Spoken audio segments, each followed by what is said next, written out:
नमस्कार। सत्य हिंदी के कार्यक्रम द डेली शो में आपका स्वागत है। मैं हूं आपका मित्र साथी हमदर्द मुकेश कुमार। दोस्तों, आप सत्य हिंदी को लगातार देख रहे हैं, पसंद कर रहे हैं, ये हमारे लिए बहुत खुशी की बात है। हम चाहते हैं कि आपका हमारा ये संबंध और प्रगाढ़ हो, मजबूत हो, और इसके लिए हमारी गुजारिश है कि आप इस वीडियो के साथ दिए गए डिस्क्रिप्शन में जाएं, उसके नीचे एक लिंक है, उसको क्लिक करें। हमें यकीन है कि आप ऐसा ज़रूर करेंगे। तो आइए अब शुरू करते हैं आज का द डेली शो।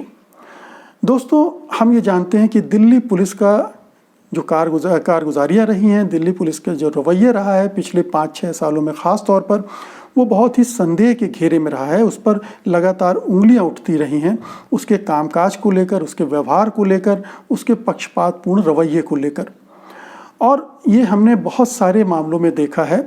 दिल्ली सरकार के मुताल्लिक उसका जो एटीट्यूड रहा, जेएनयू जामिया के मामले में, या जो केंद्र सरकार के खिलाफ जो भी प्रदर्शन होते थे, उसमें उसका रवैया बहुत ही निर्मम होता था, पक्षपातपूर्ण होता था। यहाँ तक कि सीएए के खिलाफ जो प्रदर्शन हुए, उनमें हमने यही सब देखा। और फिर जो दिल्ली के दंगे हुए, उसमें भी उसकी भूमिका उसी तरह से संदिग्ध थी। उसने ठीक ढंग से अपनी भूमिका नहीं निभाई थी। लेकिन आज जो हम आपसे बात ये कर रहे हैं कि दिल्ली सरकार ने कुछ और ऐसे काम किए हैं जिससे उसके बारे में संदेह और बढ़ जाता है कि आखिरकार वो इस तरह से कर क्यों रही है, किसके इशारों पर कर रही है, क्यों ऐसा कर रही है, उसका मकसद क्या है। अब जो इन्फॉर्मेशन आई है वो ये है कि दिल्ली सरकार दिल्ली के दंगों में मारे जाने वाले और अरेस्ट किए जाने वाले लोगों की संख्या में, आंकड़ों में फेरबदल कर रही है।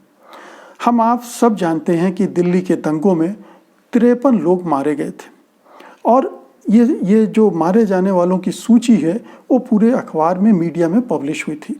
हम सबको मालूम है कि कैसे एक एक दिन करके उनकी गिनती बढ़ती गई थी, कहाँ कितने लोग मारे गए थे, वो सारे मीडिया में दर्ज हैं। लेकिन अब दिल्ली सरकार कह रही है, दिल्ली पुलिस कह रही है, माफ़ कीजिएगा, कि उसमें 53 लोग नहीं मरे थे, केवल 23 लोग मरे थे। अब ये सोचिए कितनी हास्यास्पद बात है कि जो चीज़ सब जानती है, पूरी दुनिया जानती है, और तो और जो केंद्रीय राज्य मंत्री हैं, गृह राज्य मंत्री हैं रेड्डी साहब, उन्होंने भी 3 राज्यसभा के सांसदों को जो सूचना दी थी, उसमें कहा था कि 52 लोग मारे गए हैं। 53 नहीं, उन्होंने 52 की संख्या दी थी। 52 से घटकर दिल्ली की पुलिस की संख्या 23 पर आ गई है। अब आप सोच सकते हैं कि ये आंकड़े कैसे बदल गए, क्यों बदल गए। और ये आंकड़े मैं नहीं बता रहा हूँ, दरअसल दिल्ली सरकार ने खुद दिए हैं। दिल्ली सरकार ने एक आरटीआई के जवाब में दिया है। आरटीआई दाखिल की थी वेंकटेश नायक ने, जो कि कॉमनवेल्थ ह्यूमन राइट्स इनिशिएटिव के एक्सेस टू इंफॉर्मेशन प्रोग्राम में प्रोग्राम हेड हैं। उन्होंने ये आरटीआई दाखिल की थी। उन्होंने दाखिल करके मांगा था कि उनकी संख्या बताई जाए कि दिल्ली के दंगों में कितने लोग मारे गए और कितने लोगों को अरेस्ट किया गया। तो अप्रैल 13 को ये आरटीआई के जवाब में दिल्ली पुलिस ने ये जानकारी दी है कि केवल 23 लोग मारे गए। अब आप सोचिए कि ये संख्या कैसे घटकर आधी से भी कम हो गई। जो दूसरी इन्फॉर्मेशन मांगी गई थी, आप उसके बारे में भी सुन लीजिए आप, कि कितने लोग अरेस्ट हुए हैं। दिल्ली पुलिस का कहना है कि केवल 48 लोग अरेस्ट किए गए हैं, जबकि राज्यसभा में गृह राज्य मंत्री ने उन्हीं 3 राज्यसभा सांसदों को जो इन्फॉर्मेशन दी थी, उसके मुताबिक 3304 लोगों की गिरफ्तारियां हुई हैं। तो आप देखें कि कहाँ 48 और कहाँ 3304। अब अगर मान लें कि चलिए ये उस समय दी गई इन्फॉर्मेशन होगी और उसमें बहुत सारी कमी आई होगी, बाद में कुछ लोगों को छोड़ भी दिया गया होगा, लेकिन बाद में आप देखिए कि दिल्ली पुलिस के पीआरओ MS रंधावा ने 12 मार्च को जो इन्फॉर्मेशन दी रिपोर्टर्स को, उसमें कहा कि 200 लोगों की गिरफ्तारी हुई है और ये संख्या आगे चलकर बढ़ सकती है। एक और रिपोर्ट का हवाला मैं देना चाहूँगा कि इंडियन एक्सप्रेस ने अपनी रिपोर्ट में कहा था कि, और वो भी ऑफिशियल रिकॉर्ड के आधार पर कहा था, कि कम्युनल वायलेंस के दौरान 800 लोगों की गिरफ्तारियां हुई। तो दिल्ली पुलिस आंकड़ों के साथ खेल कर रही है। आंकड़ों को में फेरबदल कर रही है, मरने वालों की संख्या में कमी करके और गिरफ्तार लोगों की संख्या में कमी करके। अब ये सवाल उठता है कि आखिरकार वो ऐसा क्यों कर रही है? क्या उसको किसी ने कहा है कि इन आंकड़ों को बदलो? लेकिन जो सच्चाई है उसको वो कैसे दफनाएगी? वो जो मरने वालों की सूची जो अखबारों में छपी है उसको कैसे नकारेगी? तो कहीं बहुत बड़ा झूठ गढ़ा जा रहा है दिल्ली पुलिस के दफ्तर में, और उसका क्या मकसद हो सकता है? क्यों सच्चाई छिपाना चाहते हैं सरकार हो गृह मंत्रालय और दिल्ली पुलिस? इसमें बहुत सारे प्रश्न खड़े हो रहे हैं। जब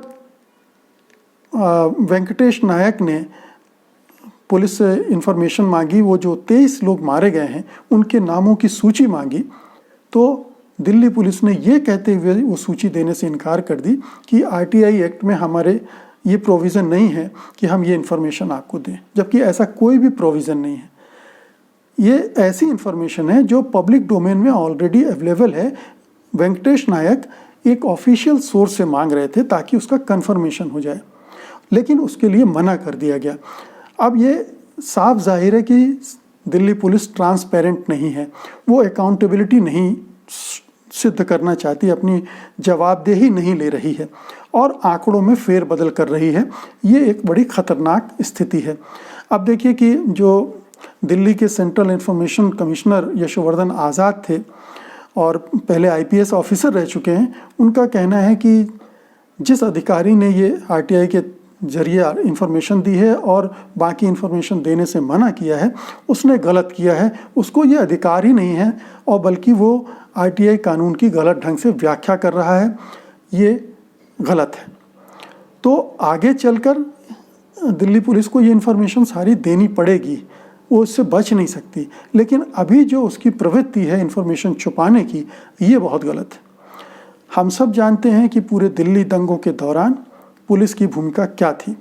पुलिस ने बहुत पक्षपातपूर्ण ढंग से काम किया, निष्क्रियता दिखाई। शुरू में एक समुदाय को दूसरे समुदाय पर हमले करने दिए, और यही वजह है कि जो मरने वालों की सूची है उनमें एक समुदाय के लोगों की बहुतायत है और एक समुदाय के बहुत कम लोग हैं।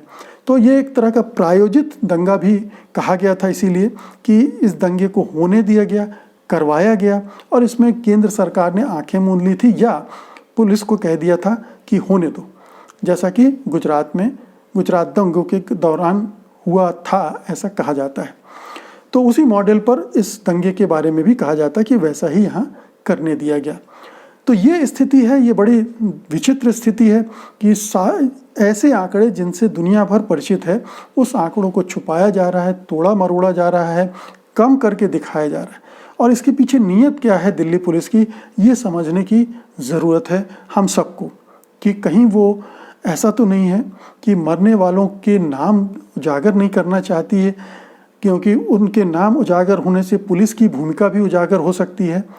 कहीं ऐसा तो नहीं कि उनकी मरने में पुलिस का भी कोई रोल हो, या जो लोग अरेस्ट किए गए हैं उनको अभी उनके नाम उजागर नहीं करना चाहती, उनकी संख्या उजागर नहीं करना चाहती, क्योंकि उनके साथ दिल्ली पुलिस पता नहीं किस तरह से व्यवहार कर रही हो। तो ये बहुत सारे सवाल हैं जो इस एक आरटीआई के ज़रिए निकल कर सामने आए हैं। इन सवालों के जवाब हमें ज़रूरी है, हमें चाहिए कि हम मांगें, क्योंकि ये पहला और आखिरी दंगा नहीं होगा। इसके बाद और भी चीज़ें होंगी, और भी खबरें तोड़ी मरोड़ी जाएंगी और एक एक सिलसिला बन जाएगा, एक ये सरकार की प्रवृत्ति बन जाएगी और लगातार वो यही करते रहेगी। सच्चाई छुपाएगी, किसी समुदाय विशेष को निशाना बनाया जाएगा और इस तरह से फर्जी आंकड़ों के जरिए सच्चाई पर पर्दा डाल दिया जाएगा। तो मित्रों, ये था आज का द डेली शो। उम्मीद है कि आपको ये जो दिल्ली पुलिस की करतूतें हैं और उसके कार्यशैली है और उसमें जो ट्रांसपेरेंसी का अभाव है वो आपको समझ में आ रहा होगा, दिख रहा होगा, और उम्मीद है कि आप उसकी भूमिका को भी अब ज़्यादा अच्छे ढंग से समझ पा रहे होंगे। तो अब मुझे इजाज़त दीजिए, लेकिन जाने से पहले मेरी आपसे गुजारिश है कि आप लाइक ज़रूर करें, शेयर ज़रूर करें और सत्य हिंदी को सब्सक्राइब भी करें। बहुत बहुत शुक्रिया आपका, धन्यवाद, नमस्कार। सत्य हिंदी के और वीडियोस को देखने के लिए हमारे YouTube चैनल को सब्सक्राइब करें और सीधे नोटिफिकेशन पाने के लिए बेल आइकन दबाएं।